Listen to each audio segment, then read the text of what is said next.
పాతకాలం పద్ధతిలో అలసందలు, ఉలవలు ఉడకబెట్టుకున్న దాంట్లో రసం చేసి చూపిస్తున్నా ఫ్రెండ్స్. ఇందులో నేను చిన్న నిమ్మపండు సైజ్ అంత చింతపండుని వేసుకుని, నిమ్మకాయ సైజ్ అంత చింతపండుని. ఇది ముందు రోజుదైతే ఇంకా చాలా బాగుంటుంది ఫ్రెండ్స్ రసము.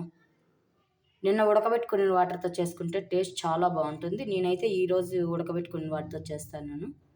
ఎలా చేయాలో చూపిస్తాను. ముందుగా ఉడికించుకున్న అలసందలు, ఉలవలు మిక్సీకి వేసుకుందాం. మెత్తని పేస్ట్ లాగా చేసుకుందాం. కరివేపాకు, ఎండుమిర్చి, జీలకర్ర, మిరియాలు, తెల్లగడ్డ పేస్ట్ చేసి పెట్టుకునింది. పొడి పొడిగా దంచుకొని పెట్టుకోవాలి. జీలకర్ర, మిరియాలు, తెల్లగడ్డ ఇలా. నచ్చితే మిరపకాయకి బదులు మిరప్పొడైనా వేసుకోవచ్చు ఫ్రెండ్స్. నాకైతే ఇలాగే అలవాటు అయిపోయింది కాబట్టి నేను ఇలాగే చేసి చూపిస్తున్నాను. ఇలా మిక్సీ ఇలా పొడి పొడిగా ఇలా చేసుకుని ఇలా ఫ్రెండ్స్, ఇలా మెత్తని పేస్ట్ లాగా. మీరు వాటర్ వేసుకొని అయినా చేసుకోవచ్చు. నేను వాటర్ వేయకుండానే చేసినాను కాబట్టి ఇలాగే వచ్చింది. ఇంకా మెత్తని పేస్ట్ కావాలంటే వాటర్ వేసుకొని చేసుకోండి.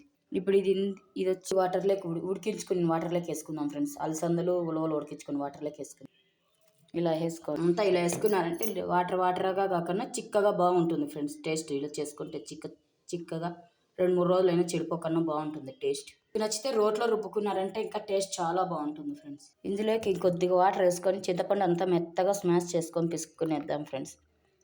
పిచ్చలు అనేది చింతపండు అనేది లేకుండా మెత్తగా స్మాష్ చేసేసుకుందాం. ఒక రోజు ముందే నానేసుకున్నారంటే కనుక చింతపండు ఇందులోనే.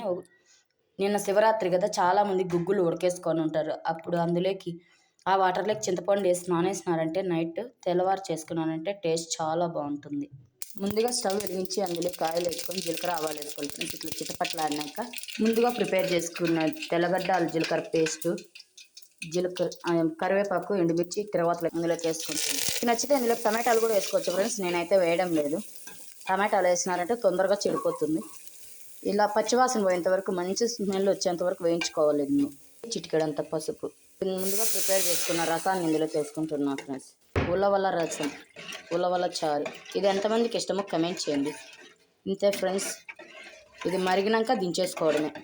నేను చేసిన ఈ పద్ధతి మీకు నచ్చితే కనుక లైక్ చేయండి, షేర్ చేయండి, కామెంట్ పెట్టండి. మీ బంధుమిత్రులకు, మీ స్నేహితులకు నచ్చితే ఒకసారి ట్రై చేసి కామెంట్ పెట్టండి ఎలా వచ్చిందని. Bye friends. మళ్ళీ రేపటి వీడియోలో కలుసుకుందాం. Thank you for watching. Please subscribe my channel friends.